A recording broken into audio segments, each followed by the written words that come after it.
Hadis yang diriwayatkan daripada Ma'qil ibn Sinan daripada Nabi sallallahu alaihi wa alihi wasallam.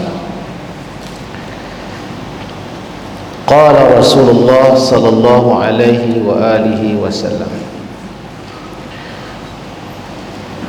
ma min ahadin. Tuan-tuan apa ikut bacaan hadis ni macam mana? Qala Rasulullah sallallahu alaihi wasallam, ma min ahadin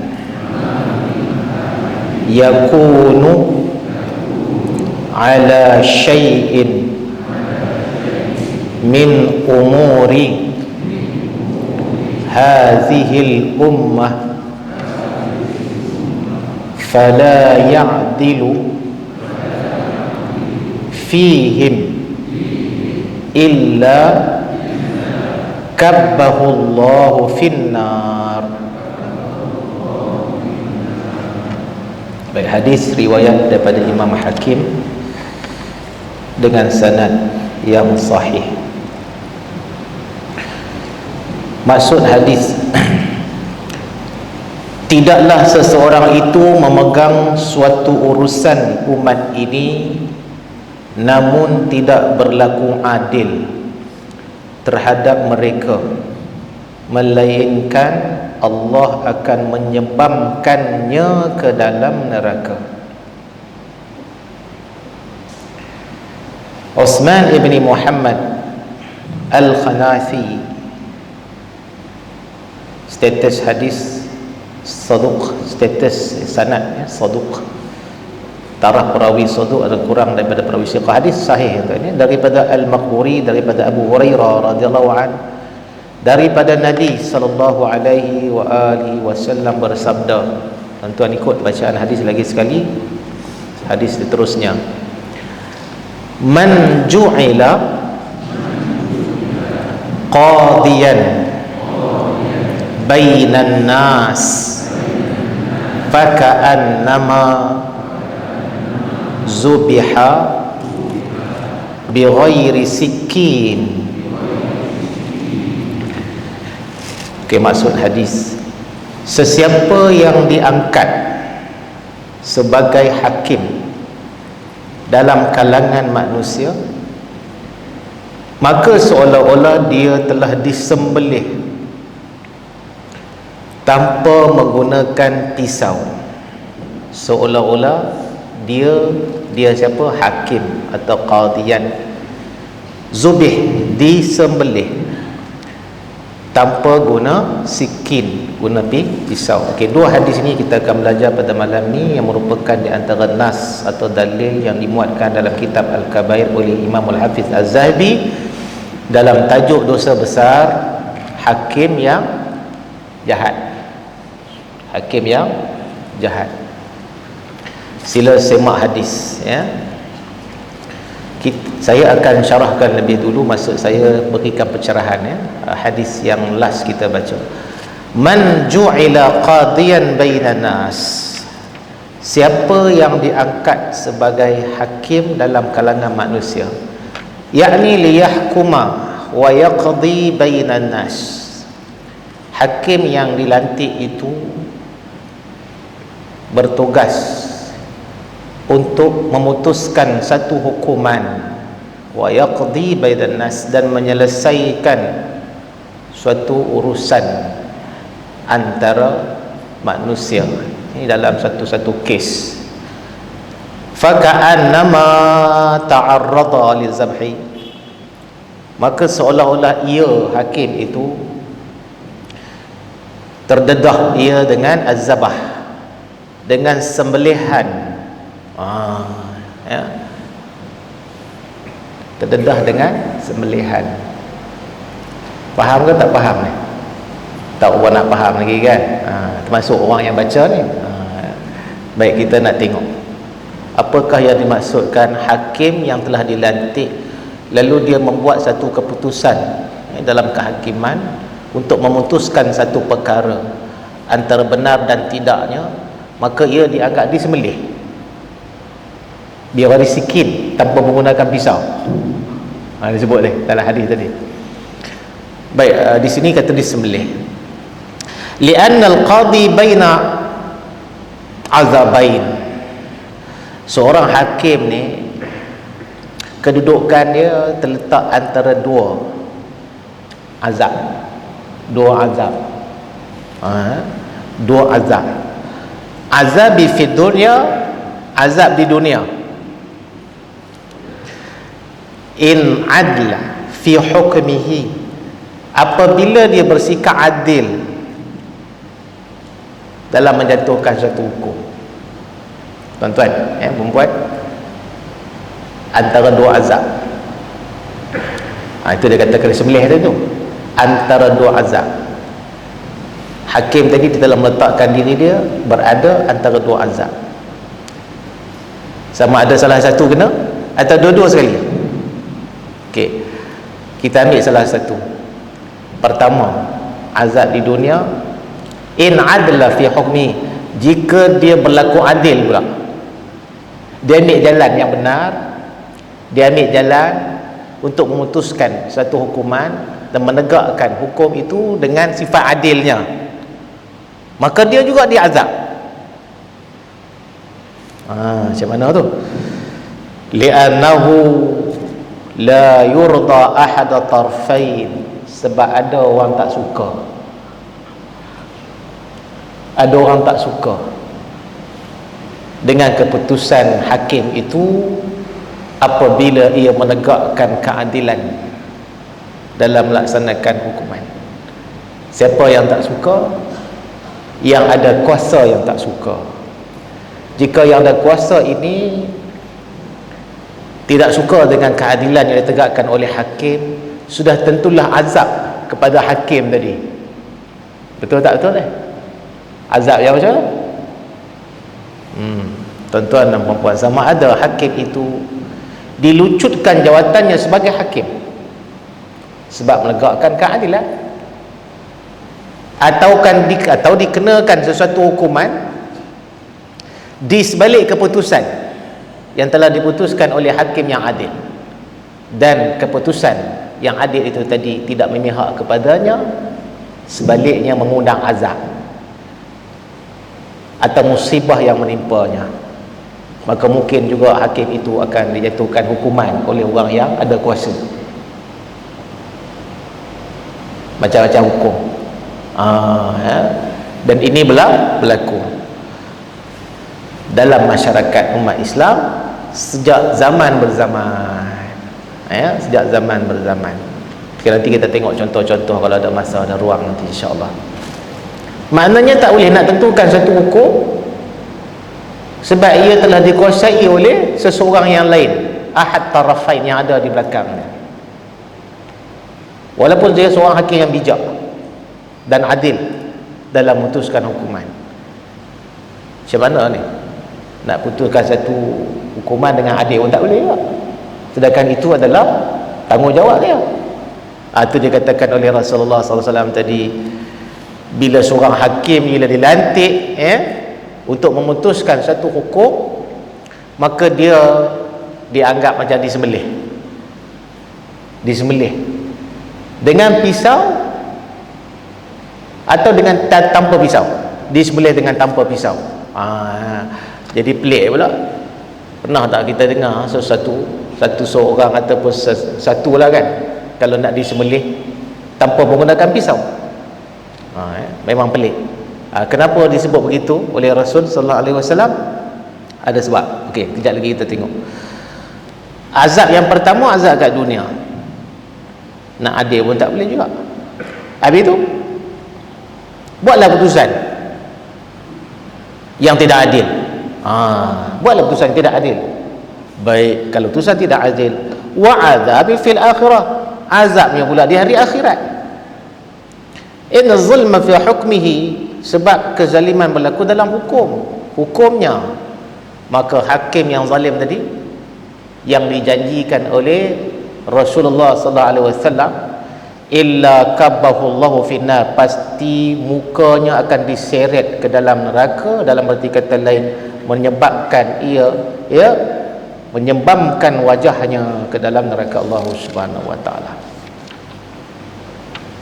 Okey, at-ta'bir, ya, disebut sebagai bighairi sikin. Apakah maksud yang tersirat yang dikatakan disembelih tanpa gunakan pisau? Litasydid fi amrihi, litasydid fi amrihi, kerana menunjukkan seorang hakim ni dia berada dalam satu situasi yang sangat sukar untuk dia buat satu keputusan. Kalau dia dilantik jadi hakim, sama ada dia nak menjaga kepentingan Allah, agama, ataupun ia hendak menjaga kepentingan seseorang. Yang sebaliknya kepentingan dunia itu, seseorang tu dunia lah, yang boleh menguntungkannya untuk kehidupannya sementara, tetapi menyebabkan ia akan ditimpa azab yang hebat nanti di hari akhirat. Nak buat keputusan yang adil di dunia, takut nanti pun dia azab juga, ya? Takut nanti dia. Sebab itu Imam Abu Hanifah, Nu'man bin Thabit, Nu'man bin Thabit, pembangun atau pengasas mazhab Hanafi, ni cerita di Baghdad, Dr. Noh tahu lah kot, dekat Iraq sana, cerita di Baghdad lama dah, abad yang kedua pertama hijrah. Dia 80 hijrah kan, dia wafat tahun 150 hijrah, Imam Abu Hanifah. Hari yang dia wafat tu, hari kewafatan Imam Abu Hanifah Nu'man bin Thabit tu, pengasas mazhab Hambali tu, tahun 150 hijrah tu, hari itu adalah yaumun wulida fihi al-Imam Syafi'i, hari di mana Imam Syafi'i lahir. Dan Imam Abu Hanifah tadi dia mati dalam penjara, ya, tuan-tuan puan-puan tahu kan sejarahnya. Dia mati dalam penjara. Kemasyhurannya sebagai seorang tokoh alim ulama pada zaman itu sampai dikenali oleh khalifah, dan beberapa tawaran yang telah diberikan kepadanya ditolak oleh Imam Abu Hanifah. Tengok sejarah hidup dia.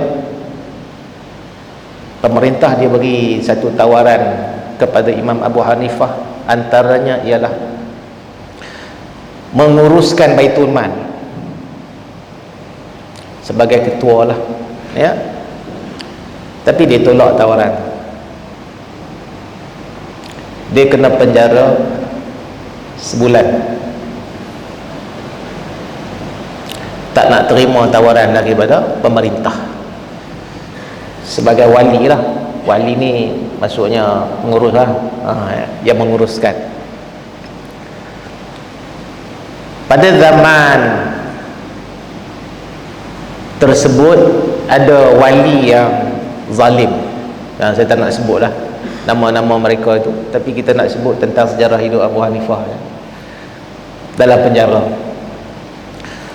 dia kena sebat, tuan-tuan perempuan, seorang ulama tu disebat, satu hari satu sebatan, satu hari satu sebatan. Mula-mula kena penjara sebulan, masuk 2 minggu dia tak disebat lagi. Selepas 2 minggu, hari ke-15 disebat setiap hari satu kali, setiap hari satu sekali sampailah 2 minggu 14 kali, ada kata sampai 15 kali, lebih kurang dalam sebulan. Kemudian dia keluar balik daripada penjara. Kemudian pemerintah dia tawarkan lagi satu tawaran yang kita katakan hebat lah, sebagai qadhi, sebagai qadhi. Zaman dia lahir tu zaman Abdul Malik bin Marwan, zaman yang dia kena penjara tu zaman Marwan bin Muhammad. Baik tuan-tuan dan puan, Masya Allah, kali kedua dia tak nak terima jawatan sebagai qadhi, sebab dia takut ni kan, yang kita bincang berapa minggu dah kita bincang ni, tentang tugas sebagai seorang hakim atau qadhi ni, yang sebenarnya kalau orang faham lah, sukalah untuk dia terima tawaran tu, walaupun dia ada ilmu, walaupun dia ada kepakaran. Mungkin dia cari yang lain yang lebih baik untuk masa depan dia di dunia dan juga di akhirat.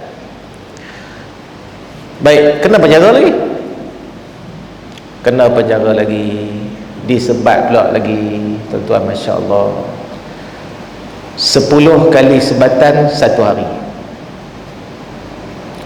Setiap hari kena 10 kali, setiap hari kena 10 kali, sampai 11 hari 110 kali sebat. Imam tu bukan imam solat lah. Perkataan imam ni, kalau zaman dulu kita sebut imam ni, kira ulama besar lah, hebat lah, ya, imam.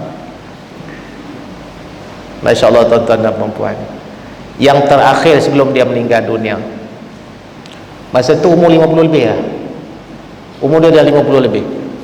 Bayangkan orang tua. Ditawarkan lagi sekali yang terakhir sebagai jawatan hakim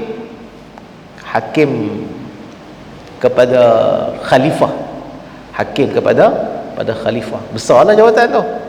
Bukan hakim kepada negeri, bukan hakim negara, bukan, hakim khalifah. Lagi dia tolak. Ya. Tuan-tuan, Masya Allah, masuk lagi penjara, masuk penjara, dipenjarakan sampailah dia meninggal dalam penjara. Dia mati dalam penjara. Wafatu karena mahbusan disebut, yang dalam sejarah wafat dalam keadaan terpenjara dia. Dalam riwayat oleh Imam Suyuti rahimallahu taala, ketika dia meninggal dunia tu kana sajidan, sedang bersolat, masa dia meninggal tengah sujud. Masya-Allah, tuan. Husnul khatimah, baiklah kesudahan hidup dia. Sebab dia tolak jawatan jadi qadhi dan juga jadi hakim. Dia tahulah hadis ni, hadis yang Hafiz Zahabi bawa dalam ni, dia tahulah. Ya. Sebab kata Rasulullah SAW, siapa yang terima jawatan sebagai qadhi liqada, untuk dia memutuskan satu hukuman, maka dia zubiah, dia macam dianggap disembelih, bighairi sikin, tanpa menggunakan pisau. Tanpa guna pisau tu disebut tasydid tadi, nak tunjukkan susahnya, sukarnya. Ya? Tuan-tuan perempuan boleh tak guna jari ke kan untuk sembelih ayam? Boleh tak? Jangan guna pisau, guna jari ya. Guna tangannya. Tak boleh? Boleh tak boleh? Tak boleh. Tak boleh. Ya? Memang tak boleh pun. Kita buat perbuatan sembelih tu kan, tapi tak guna pisau, guna jari lah atau guna tangan. Macam mana boleh sembelih? Menggambarkan situasi yang sangat-sangat sukar. Kalau buat tulisan dengan adil pula, kejap nanti ada orang pula yang di belakangnya nanti akan azab dia. Tu kata azab baina azabain tu, azab dalam bentuk dunia lah. Mungkin hilang pekerjaan dia kan, itu mata pencarian dia, seorang hakim. Ya, nak tak nak buat putusan yang adil ke atau yang tidak? Kalau yang tidak, selamat kat dunia, tapi baina azabain, di akhirat pula macam mana? Lawan pada adil adalah zalim, tak selamat pula di akhirat. Nampak? InsyaAllah tuan, indah kalam Nabi itu, indah kalam Rasulullah itu, indah. Nabi bagi satu takbir yang boleh kita fikir dalam bentuk yang tersirat, tuan, ya. Macam mana situasi itu boleh berlaku, tuan-tuan, ya. Dalam arti kata keputusan yang nak dibuat itu satu keputusan yang sangat sukar. Kalau kita letakkan keadilan di hadapan, maka kita telah pentingkan kehendak agama, kita dahulukan kehendak Al-Quran dan Sunnah, ya, bagi seorang hakim dan juga seorang qadhi. Jika sebaliknya, maka itulah, ya, balasannya. Baik, wa qila hadha isyara ila al-khasyah min halaki dini. Yang Nabi sebut tadi tu, yang dikatakan seorang hakim kalau nak buat satu keputusan, dia dianggap macam disembelih lah tanpa menggunakan pisau, itu merupakan satu isyarat, satu tanda ilal khasyah min halaki dini, di mana agamanya akan musnah. Agama siapa? Agama hakim tu lah. Ini bukan cerita agama Kristian atau Yahudi, tapi agama Islam. Baik, kita yang agama Islam ni kita bawa prinsip agama kita dalam kehidupan kita, tuan-tuan dan puan, masya-Allah. Sebab itu kita dilatih solat 5 waktu. Prinsip dalam solat 5 waktu tu bukan sekadar dia semata-mata solat, kita berdiri, kita rukuk, kita sujud kan, tapi taatullah ni, ketaatan pada Allah itu sentiasa dalam tempoh kehidupan kita di dunia ini selama kita boleh bergerak, bernafas di luar solat. Di luar solat, solat itu satu kefarduan yang wajib kita laksanakan, sempurnakan rukun dan juga syarat-syaratnya, tetapi disiplin solat itu yang diajar. Sebab itu solat jadi 5. Kalau tidak, Allah nak bagi berapa puluh? 50 waktu. Memang tak ada masa nak mandi, tak ada masa nak makan lagi dah. Nak masuk tandas pun tak ada masa. Bukan tak ada masa, tak mampu kita nak raikan masa wajib kita bersolat dengan 50 waktu tu. Nasib baik berlakunya peristiwa Mi'raj. Ada hikmah dia juga. Peristiwa Mi'raj tu berlaku, ada hikmah dia juga. Dijadikan keringanan kepada umat Islam, 50 jadi 5. Tapi dapat pahala buat 5 je, pahala dapat 50. Yang pahala asal 50 Allah tak kurangkan. Tu tak masuk lagi pahala solat berjemaah, tak masuk lagi pahala khusyuk dalam solat, tak masuk lagi pahala segala sunnah-sunnah yang kita bawa dalam solat. Pahala solat 50 waktu tu yang asal tu, yang kita buat 5 waktu hari ni kan, pahala dia sempurna. Maksud saya, agama kepada hakim tadi tu, qadi tu, dia akan musnah, halak, dia akan musnah. Sebab apa dia musnah? Sebab ia tidak menegakkan hukum secara adil, dan dia mengambil pilihan pula untuk memutuskan satu hukuman dengan yang zalimnya, kerana kezaliman itu memihak pada dirinya, keuntungan untuk dunia. Kan Nabi kata, kalau kau fikir untung dunia, kau juga akan diazab. InsyaAllah tuan-tuan, alhamdulillah. Ada seorang alim, ahli tasawuf sufi, wafat tahun 187 Hijrah, namanya Fudail bin Iyad rahimahullah. Dia kata, yanbaghi lil qadi an yakuna yawman fil qada wa yawman fil buka ala nafsi.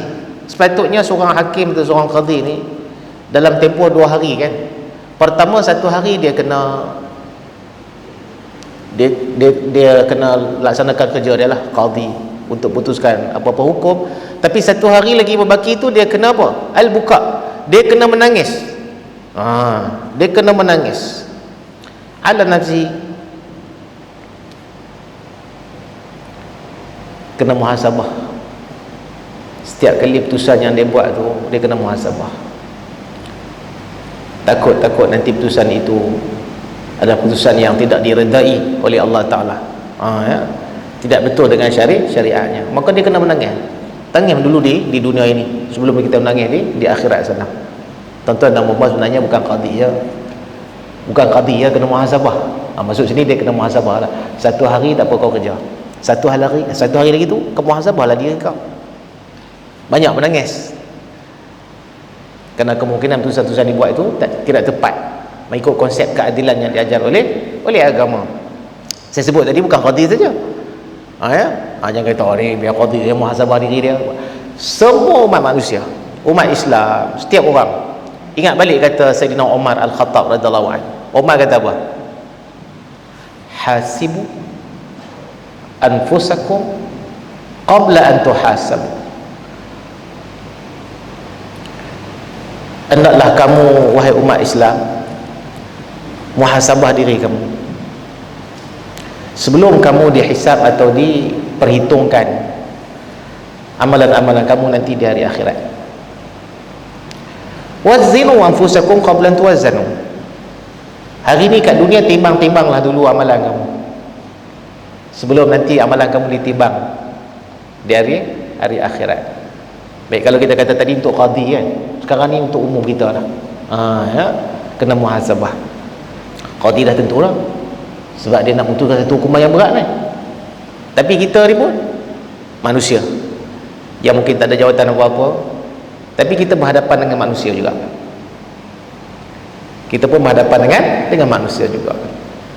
Paling tidak pun kita suami pada isteri atau ayah pada anak-anak. Masya Allah tuan-tuan dan puan-puan. atau lebih besar lagi pemimpin pada kaum, pada masyarakat. Bermuhasabahlah kamu sebelum kamu dihitung oleh Allah, dan timbang-timbang amalan kamu, banyak ke sikit, berat ke ringan. Amalan yang kita buat hari ni, yang kita ada sampai hari ni kan, berapa berat dah dari sudut pahala tu. Kita tak tahulah pahala tu banyak mana. Maksud saya, sempurna atau tidak amalan yang kita lakukan, yang kita bawa nanti ke hari akhirat. Kata Umar Al-Khattab, inna ahwana alaikum fil hisabi gadan. Ingatlah, sesungguhnya kalau kamu nak senang, kalau kamu nak ringan, nanti kan di hari akhirat, di dalam perhisaban Allah Subhanahu wa taala. Lagi sekali, inna ahwana alaikum fil hisab gadan, esok, yakni hari akhirat, kalau kamu nak senang dan mudah dalam perhisaban, antu hasibul yaum, hari ini kamu kena muhasabah. Kalau kita bincang bab qadhi tadi, lagilah itu katakan fadhal ayat, satu hari kau buat kerja, satu hari lagi kau cuti, kau menangis. Ya. Okey, ini antara syarah hadis ya. Wa qala an-nabi sallallahu alaihi wa alihi wasallam. Ini ada satu hadis Rasulullah sallallahu alaihi wasallam. An Aisyah, daripada Sayyidatina Aisyah radhiyallahu anha qalat, dia berkata, Nabi SAW bersabda, yu'ta bil qadi al-adl yawm al-qiyamah fayalqa min shiddatil adab ma yatamanna annahu lam yaqdi baina ithnaini fi tamratin faqadtu. Hadis riwayat pada Imam Ahmad dan Imam Baihaqi. Rasulullah kata, nanti di hari akhirat yang akan dibawa ke hadapan Allah seorang qadi yang adil, qadi yang adil. Lalu qadi yang adil ini dihisab oleh Allah dengan satu perhisaban yang syiddah. Berat. Dia ni adil ni. Dia ni seorang qadi yang adil, tapi dihisab dengan satu perhisaban yang sangat syiddah, yang sangat berat. Tuan-tuan dan puan-puan, kita pernah dengar satu hadis Nabi SAW. Tak kira qadi lah, siapa saja, man nuqisha fil hisab, sesiapa saja yang Allah perincikan perhisabannya, uzziba, maka dia akan tersiksa, akan terazablah dia. Yang qadi lebih-lebih lagi. Baik, kata Sayyidatina Aisyah, Nabi SAW kata hari akhirat nanti seorang qadi dibawa, dan dia ni adil, dihadapkan di mahkamah Allah Ta'ala, kemudian dihisab dengan perhisaban sangat berat. Kemudian mayatamanna naum yaqdi baina isnain, maka dia pun bercita-cita qadi ni, dululah kalau kat dunia aku tak jadi qadi, aku tak jadi hakim, atau kalau aku jadi qadi atau aku jadi hakim, aku tak akan buat satu keputusan sekiranya perselisihan itu berlaku yang kesnya itu adalah isnatain fit tamrah, sebiji kurma. Kalau berlaku satu perselisihan antara dua orang yang aku kena putuskan dalam mahkamah, kalau perselisihan itu berlaku dalam satu kes sebiji kurma. InsyaAllah tuan-tuan dan puan, baik, kita akan sambung. Kita beri laluan azan seketika, insyaAllah. Baik, seorang qadi nanti di hari akhirat dibawa di hadapan Allah untuk dibicarakan. Dia seorang yang adil. Yang adil, yang tak adil tak masuk dalam ini lagi. Yang adil tu dulu. Nabi kata yang adil punya berat, punya beratnya perhisaban untuk dia, sampai dia bercita-cita, kalau dulu lah aku tak buat satu keputusan pun tak buat. Kalau dalam melibatkan kes yang kecil sangat, buah tamar, sebiji buah tamar harga berapa ringgit? Kalau kita kata rasuah lah, kan rasuah. Ni cerita kat dunia ni. Kalau masuk mahkamah dunia sekarang ni, kalau tak masuk mahkamah dunia, dia mahkamah akhirat. Lagi berat kalau di akhirat, sebab hakim tu adalah ini cerita hakim dunia ni, hakim akhirat lagi lah, yakni Allah Azza wa Jalla. Sebiji tamar, Nabi kata sebiji tamar, kita pun tak pernah beli sebiji tamar. Biasa kita beli sekilo lah, atau lebih daripada sekilo. Tapi nak sebut di sini tentang perkara kecil je, satu keputusan yang kalau dibuat tanpa memikirkan natijah ataupun kita panggil impak, kesannya pada diri dia, pada agama dia, dan juga pada hari akhirat nanti, dengan keputusan yang dibuat itu, walaupun perkara kecil tapi tidak adil, walaupun dengan nilai RM1 kot. Saya sebut rasuah, mudah kita faham. Masuk kot, masuk mahkamah dunia, tapi takkan RM1 masuk mahkamah tu. Fahamlah, bukan RM1 lah, saya buat contoh RM1 lah ya. Sebiji kurma tadi tak sampai RM1 pun, mungkin sen-sen saja, kita anggap macam tu lah. Mungkin di dunia dia lepas kerana hakim tadi, hakim yang zalim. Baik, hakim tu nanti akan dibicarakan di hadapan Allah Ta'ala. Hakim tu tak adil. Sekarang ni hadis yang Nabi sebut ni tentang hakim yang adil. Yang tak adil tu tak masuk dalam ni, lagi teruklah dia. Yang adil, baik, kalau tak adil agaknya lepas tak nanti di mahkamah Allah, lepas tak? InsyaAllah tuan-tuan dan puan-puan ya. Baik, sebab tu Nabi sebut dalam muka surat 125 tadi kan, hadis tadi Rasulullah kata apa? Ma min ahad yakuna ala syai'in, tidaklah seseorang itu memegang suatu urusan umat ini. Ya, urusan umat ini. Sini disebut ma min ahad, lafzul am, lafaznya am, tak kira siapa, bukan hakim, bukan qadi lagi, termasuk semua. Termasuk semua. Ma min ahad, siapa sahaja yang yang diberikan tanggungjawab untuk memegang umur hazil ummah, memegang satu urusan umat ini. Okey, syarah hadis, penjelasan hadis. Ala kulli man waliya amran min umuril muslimin. Okey, hadis tu termasuk pada siapa sahaja yang diberikan pertanggungjawaban untuk menguruskan umuril muslimin, ya, hal ehwal masyarakat Islam. Ay yakuna qa'iman bainahum bil adl, wajib bagi mereka itu menegakkan keadilan. Wa bima ya'udu alaihim bil khair, maka mereka kena melihat maslahah kebaikan kepada masyarakat yang mereka pimpin. Wa tahsulu lahum bil manfaah, dan mereka kena mengutamakan manfaat daripada mudarat. Ini umum ya. Wa man lam yaquma ala syu'unin, siapa yang tidak menggalas tanggungjawab tadi, menegakkan keadilan, setelah ia diberikan tanggungjawab untuk menguruskan dan memimpin umat ini, bil adl qalilan kana wa katsiran, sama ada keadilan itu dalam bentuk yang kecil sedikit ataupun yang besar yang banyak, tapi ia tidak adil, fa adkhalahu an-nar, maka Allah akan masukkan dia dalam neraka. Nabi sebut tadi macam mana? Illa kabahu Allah, maka dia akan menyebabkan mukanya ke dalam neraka. Munkafian ala wajhi, muka sembab, diheret. Kenapa tuan-tuan dan puan-puan disebut di sini alladhi wa ramzun li'izzati wa karamati? Sebab muka ni satu lambang izzatihi, keagungan, karamati, dan juga kemuliaan. Tu yang Nabi sebut tu, Allah akan heret nanti muka dia, muka kat bawah, heret masuk neraka. Maksudnya hina lah, hina lah dia. Tapi kat dunia ni orang tak pandang lah dia hina. Faham tak? Orang muliakan dia di dunia, orang muliakan dia, tapi di akhirat hina. Kenapa hina? Sebab ia tidak tegakkan keadilan dalam pengurusannya, dalam urus takbirnya. Baik, tuan-tuan pernah dengar tak hadis ni? Kata Rasulullah sallallahu alaihi wasallam, kullukum ra'in. Ini lafaz am, umum. Setiap kamu adalah pemimpin. Malam ni kita tak nak fokus qadi dan hakim je. Ya. Kita pun tak fokus kepimpinan yang tinggi.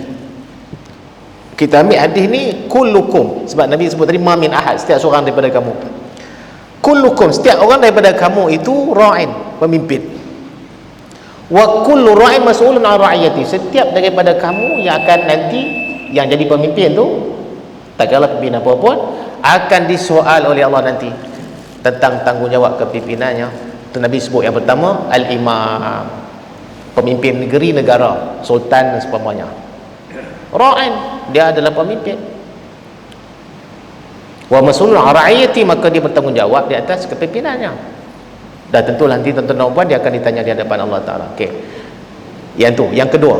Yang ni Nabi sebut, ni ada pada kita. Warrajulu fi ahlihi, dan suami atau ayah pada keluarganya ra'i, adalah pemimpin. Wa huwa mas'ul an ra'iyatihi, maka dia bertanggungjawab dan dipertanggungjawabkan untuk dia memimpin ahli keluarganya, dan dia akan ditanya dengan kepimpinannya nanti sebagai seorang suami atau seorang ayah, adil atau tidak. Dan ini yang berlaku secara umumnya banyak. Mungkin hakim tadi tak ramai, pemimpin pun dalam satu negeri satu saja, betul tak? Agung satu saja dalam satu negara, sultan satu saja. Suami, ayah dalam komuniti, Nabi sebut ra'in. Baik, sekiranya ketidakadilan berlaku dalam kepimpinan suami, suami tak adil, lawan adil zalim lah, maka suami nanti seperti mana yang dinyatakan oleh Rasulullah SAW akan ditanya dengan keadilannya. Jika tidak, ia akan diheret mukanya masuk ke dalam neraka Allah Ta'ala. Kalau cerita suami tak adil ni banyak, banyak sangat lah. Contohnya apa? Boleh bagi contoh kat saya satu contoh? Saya rasa kalau tanya seorang-seorang ni banyak contoh suami yang tak adil. Nanti orang kata, Ustaz, suami je tak adil, isteri macam mana pula? Tuan-tuan perempuan, Nabi tak pernah tinggal walaupun satu. Panduan untuk kita. Selepas Nabi sebut suami, wal mar'a fi baiti zawjiha, perempuan pula yang jadi isteri dalam keluarganya, wahia ra'iyah, dia juga adalah pemimpin. Mana ada hak, ada tanggungjawab juga. An ra'iyatiha, kepada yang dipimpinnya, anak-anaknya. Kalau anak kita membesar dalam keadaan tak kenal Tuhan, tak kenal Allah Ta'ala, Nabi pun tak kenal. Nabi tak kenal tu satu hal, Tuhan pun tak kenal dia. Mau tanya siapa nama Tuhan, tak tahu. Tak tahu nama Tuhan. Dah 12 tahun dah dia jahanam contoh. Tapi kalau sebut nama artis, nama artis luar negara dia boleh sebut senarai satu-satu. Dalam Malaysia jangan tanya, tak main lah Malaysia, luar negara dia boleh sebut. Jangan tanya nama sahabat lagi tak kenal. Saya sebut di sudut akidah. Anak ni membesar dengan akidahnya bukan akidah Islam, akidah Kristian, akidah Yahudi Nasrani, tapi nama Islam. Okey, kat sini yang Nabi sebut tadi, ar-rajulu wal mar'ah, suami isteri, ayah dan ibu. Tuan-tuan perempuan, sampai anak membesar dalam keluarga Islam, keluarga Muslim, tapi anak tu tuan-tuan, Masya Allah, tak kenal Quran, buta Quran. Mak bapak dah memang buta Quran, tapi dia tak didik anak-anak, dia tak beri ruang pada anak dia untuk belajar Quran, tak kenal Quran. Saya nak tanya, ada tak contoh-contoh macam ni dalam masyarakat Islam? Tak ada. Tak ada. Kalau tak ada, tak adalah hadis Nabi, la yabqa min Islam illa ismihi. Tak adalah hadis Nabi ni. Nabi kata nanti kan umat akhir zaman ni, yang ada pada Islam ni hanya pada nama saja. Begitu juga pada Quran, pada rasam dia saja, tulisan saja, semua orang tak kenal. Orang tak baca Quran lagi dah. Masa tu masjid kosong. Bukan sebab kosong kena tutup pasal pandemik, bukan. Bukan. Ya. Sampai tak kenal masjid. Tak hidup syiar agama tu, tak hidup. Solat 5 waktu tak ada. Jadi pelik. Zaman tu jadi pelik. Kalau orang datang masjid solat jadi pelik. Kalau orang puasa Isnin Khamis jadi pelik. Kalau orang solat sunat lagi pelik. Sebab solat wajib pun tak buat. Masa tu nafsi-nafsi, diri kau ya. maka dia tak kira masyarakat lagi. Tak ada zakat, sebab orang kaya dia tak keluarkan zakat, dia hanya fikir perut dia lah, kepentingan dia saja zaman tu. Saya sebut dari sudut yang boleh kita gambarkan secara umum. Kita tak fokus mana-mana bangsa, mana-mana masyarakat, tapi itu berlaku. Cuba bayangkan anak sebagai tanggungjawabnya untuk dibimbing ke arah untuk mengenali Allah Ta'ala dan juga Rasulnya dan mengetahui syariat-syariatnya, maka dia biarkan, maka dia telah mengabaikan amanah dalam bentuk pendidikan agama kepada anak-anak dia. Maka dia tak adil dalam kepimpinan dia.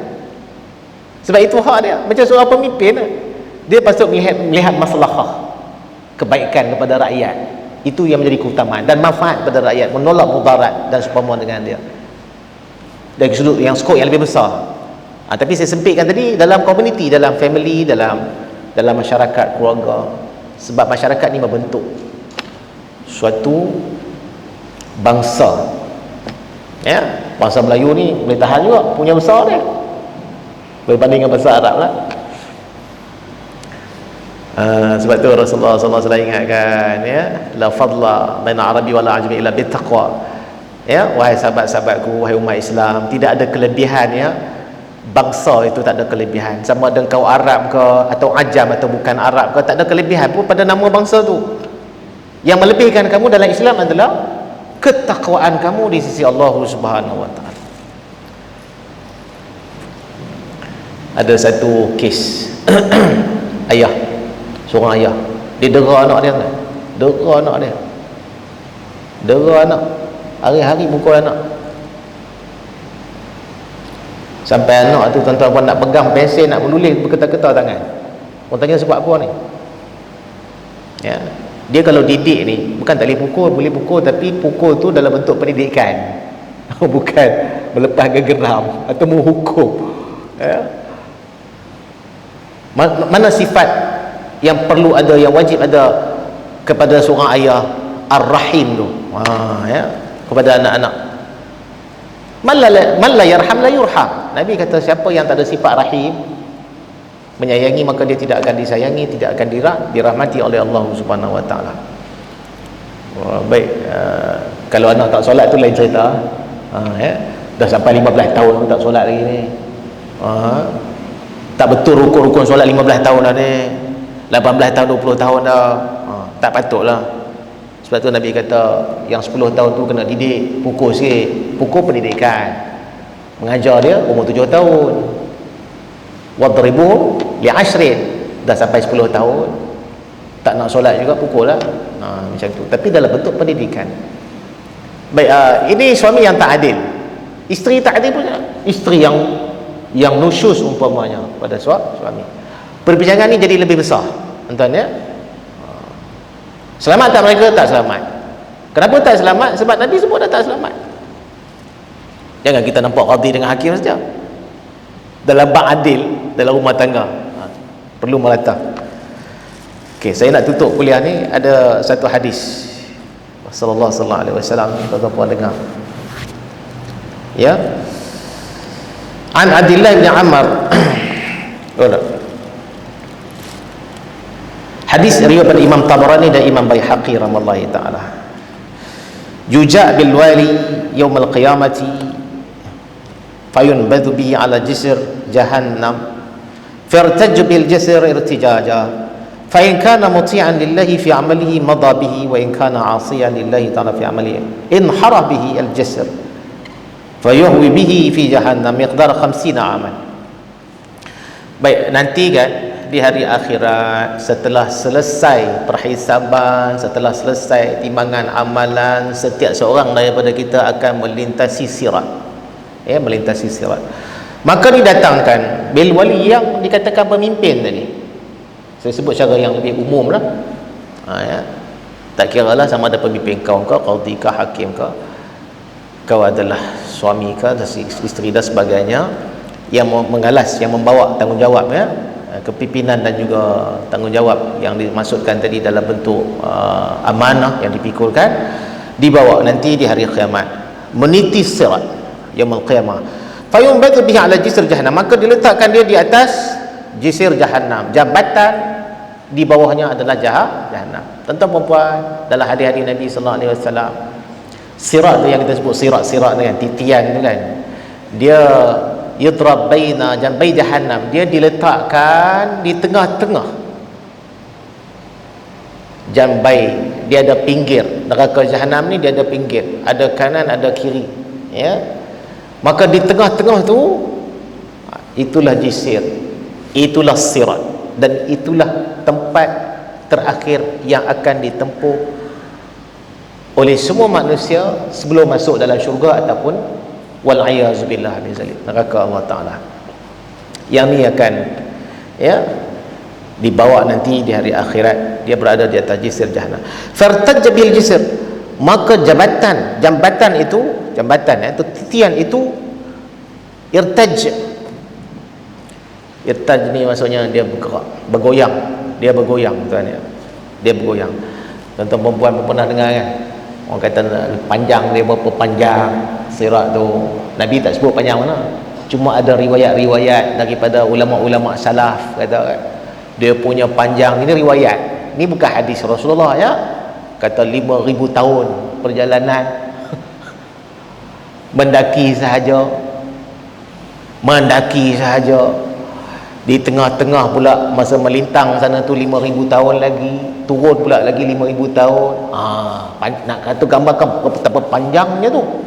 Tapi dalam hadis-hadis Rasulullah SAW beri gambaran orang yang memang Allah Ta'ala berikan kepadanya itu kekuatan seperti kilat, kelajuannya sebahagian daripada umat Rasulullah SAW menyeberang jisir ataupun sirat secepat kilat, sepantas terbangnya burung, sepantas berlarinya seorang lelaki yang gagah.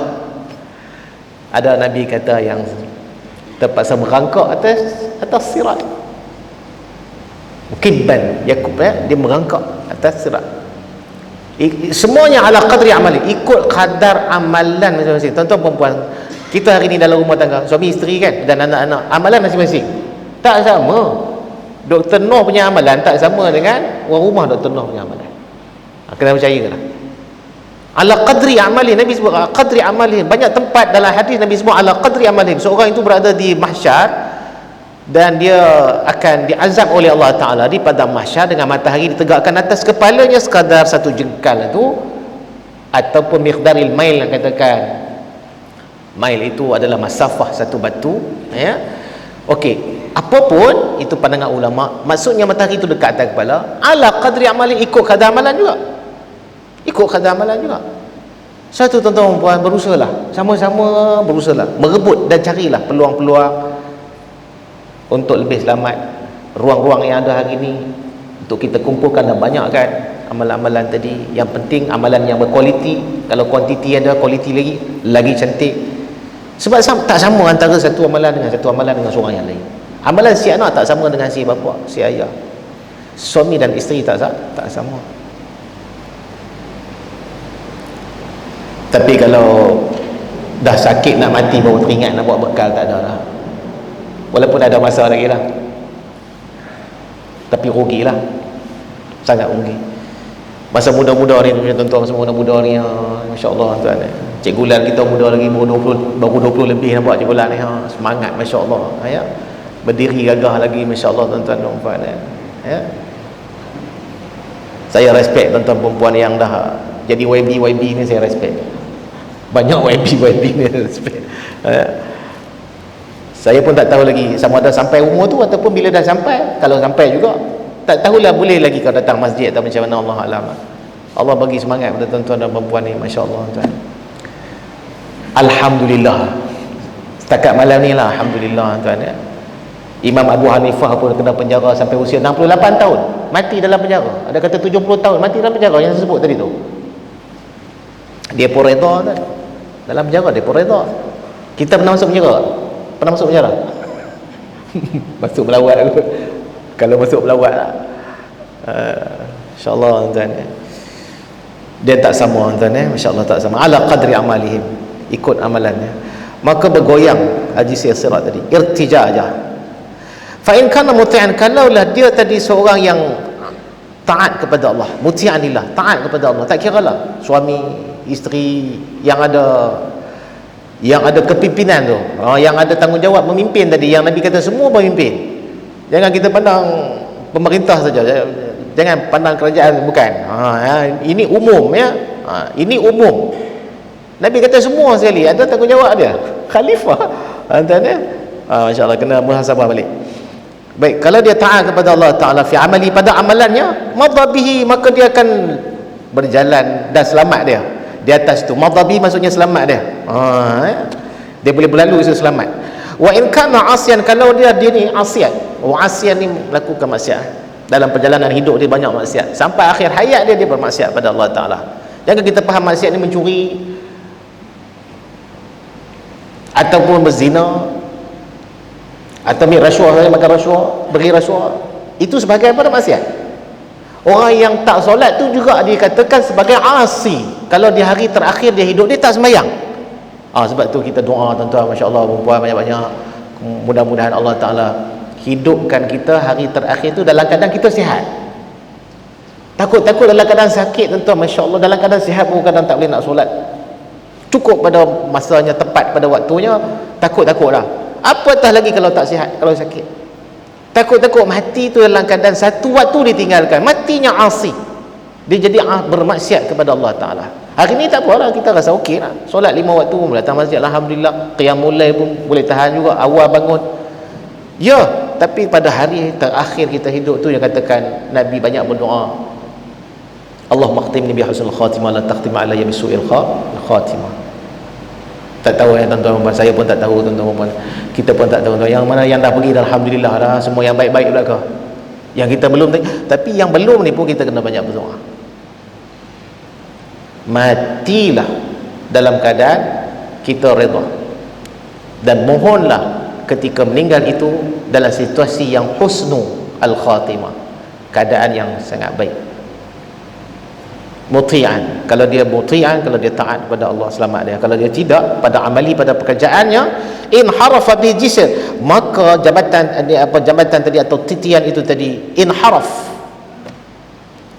dia bergerak, dia bergoncang, menyebabkan fayahwi bihi fi jahannam, ia terpelanting masuk ke dalam neraka jahannam. Miqdar 50 aman, jaraknya daripada atas jisr, atas jabatan nak pergi ke neraka jahanam itu, dalamnya kata Nabi, sejauh 50 tahun perjalanan. Dalam riwayat lain 70 tahun perjalanan. Kalau hati rasa tak takut lagi, kan? Kalaulah tajuk kita malam ni adalah Al-Qadhi As-Su', hakim yang jahat ni, kan? Tapi di sana ada gambaran-gambaran yang lebih umum daripada itu yang saya kena bawa pada tuan-tuan dan puan-puan. Ya, tak adil kalau kita letak pada hakim saja, pada qadi, sedangkan yang lain pun ada tanggungjawab dan amanahnya sebagai pemimpin al-wali yang Allah berikan pada kita.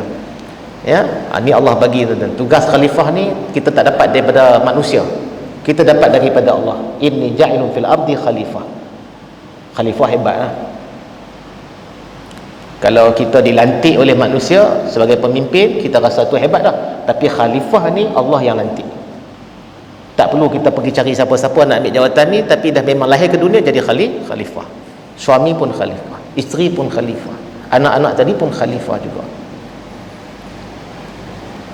Dan mudah-mudahan insya-Allah dan perkongsian pada malam ni sikit sebanyak, ya, memberi panduan kepada kita betapa pentingnya, sangat penting, ya, bagaimana kita nak jadi seorang yang taat kepada Allah, yang tidak melakukan perkara yang boleh mendatangkan kemurkaannya dalam menegakkan keadilan, ya, meletakkan keadilan dan juga meletakkan agama di hadapan, ya, daripada kepentingan nafsu kita dan juga kepentingan dunia.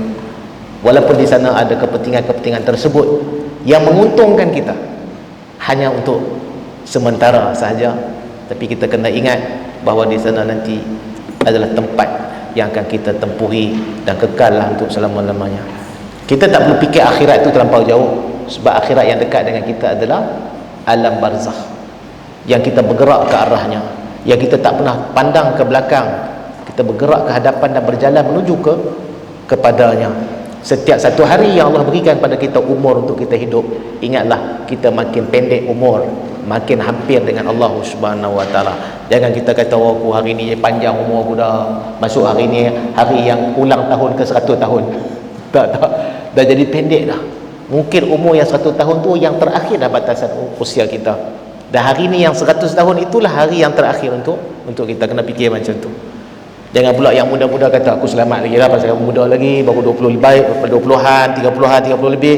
Tapi tuan-tuan puan kena ingat, setiap ajal yang Allah telah takdirkan itu dalam ilmunya, dan ada ketikanya Allah ambil nyawa seorang itu dalam keadaan usia yang sangat muda kerana kebaikan yang ada padanya di hari akhirat. Kalau Allah lanjutkan usianya, mungkin ia tidak dapat peluang untuk mendapat kebaikan yang banyak itu di sana. Faham tak maksud saya? Ya. Allah bagi umur kita ni sampai macam ni, kena ingat balik. Mungkin dosa banyak ni, Allah panjangkan usia ni, lanjutkan supaya Allah bagi peluang nak bertaubat. Kena ingat itu. Allah bagi peluang nak taubat kepada Allah Ta'ala. Sebab tu Allah lanjutkan usia aku macam ni, ada banyak dosa rupanya. Ada banyak dosa. Yang mana yang usia muda-muda macam Imam An-Nawawi kan, 45 tahun saja dah pergi dah. 45 tahun umur dia. Tahun 676 Hijrah dia wafat. Sekarang ni tahun 1400 lebih kan. Tetapi khazanah ilmu yang diwarisi olehnya, Masya Allah, hari ni kita baca kitab Imam Nawawi. Kita dah meninggal, anak-anak kita generasi akan datang baca kitab Imam An-Nawawi. Saya beri contoh satu lah, Imam Nawawi. Ingat yang Nabi SAW sebut, mana innal mu'min yastati an yutila umrahu ba'da mautihi. Sebab apa? Seorang yang beriman ni, dia mampu untuk lanjutkan usia dia setelah dia mati nanti, kerana amalan yang telah terhenti setelah dia meninggal, pahalanya tidak terhenti. Yalhaqu bihi yaumil qiyamah, akan bertemu dengannya nanti di hari kiamat. Dia sudah berada di alam barzakh, dia dah meninggal dunia, tetapi orang beriman ni beruntung, umurnya masih panjang. Cuma kehidupannya bukan di dunia, tetapi kehidupan di alam barzakh. Ibarat dia masih bekerja walaupun dia dah mati, kerana pahala yang dia laksanakan sewaktu hidup dahulu dengan amalan-amalannya akan menyusulnya setelah dia mati.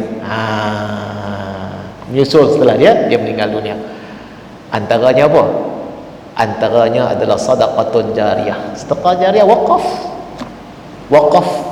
Ni ada kitab yang diwakafkan malam ni tu, di antara sedekah jariyah yang kalau tuan-tuan perempuan meninggal nanti kan, maka selagi mana ada kitab yang tuan-tuan perempuan wakaf tu, dan orang tu pula masih hidup, dia baca kitab tu, dia datang majlis ilmu, dia pun dah meninggal dunia, dia wariskan pula kitab tu kepada anak-anak dia, dan generasi akan datang di kalangan zuriat dia, maka itu adalah pahala untuk tuan-tuan dan perempuan. Masya Allah. Wakaf lah, walaupun tak banyak wakaf. Saya selalu buat contoh ni, macam kapet sejadah ni, tuan-tuan perempuan duduk ni kan, walaupun puluh ribu tak mahal sangat pun, tak sampai ratus ribu, puluh ribu saja, tetapi pahala daripada iktikaf tuan-tuan perempuan duduk di atas kapet yang empuk ni, orang selesa nak beribadat, Masya Allah tuan, maka pahala itu akan mengalir. Sebab tu jadi umur panjang walaupun dia dah meninggal dunia. Sampai malam ni saya sebut nama-nama ni. Fudail bin Iyad dah lama dah meninggal, 187 Hijrah, dah lama meninggal. Saya sebut nama dia lagi, Fudail bin Iyad. Umar Al-Khattab tadi kan, lagi lama dah meninggal, wafat dah lama, tapi saya sebut nama dia lagi, dan sampai bila pun orang akan sebut nama-nama yang baik ini, insya-Allah. Jadi tuan-tuan dan puan, walaupun kita tak masyhur di dunia ini, tapi kita nak masyhur di sisi Allah Ta'ala, maka perbanyakkanlah amalan yang boleh disebut nama-nama kita di sisi para malaikat Allah Subhanahu Wa Ta'ala. Biarlah manusia di dunia tak kenal sangat, tapi penduduk langit kenal tuan-tuan dan puan. Si fulan ni orang yang selalu datang masjid, si fulan ni selalu datang kuliah, si fulan selalu baca Quran, contohnya lah. Maka nama-nama yang tak dikenali kat dunia ini, tetapi sudah dikenali di sana, Masya Allah, tuan-tuan dan puan, hanya tunggu saja. Tunggu apa? As-sawab, pahala yang nanti kita akan ambil, yang akan kita tuai di akhirat, insya-Allah. Tuan-tuan dan puan, mudah-mudahan sikit sebanyak pencerahan pada malam ini dengan beberapa hadis dan juga ayat Quran yang dibaca itu tadi dapat membantu kita untuk memahami tajuk pada mana insya-Allah yang baik-baik semua datang daripada Allah, untuk perkenan diri saya sendiri. Aku qouli hadza billahi taufiq wal hidayah. Assalamualaikum warahmatullahi taala wabarakatuh. Bismillah, alhamdulillah, salatu wassalamu ala rasulillah sallallahu alaihi wasallam. Allahumma ja'al jam'ana hadza jam'an marhuma wa tafarraqana min ba'di tafarruqan ma'suma. Allahumma ja'al majlisana hadza fi yawmina hadza fi sa'ati hadhihi barakatan wa rahmatan minka wa rahimin. Allahumma rabbana atina fid dunya hasanah wa fil akhirati hasanah wa qina adzabannar. Walhamdulillahi rabbil alamin.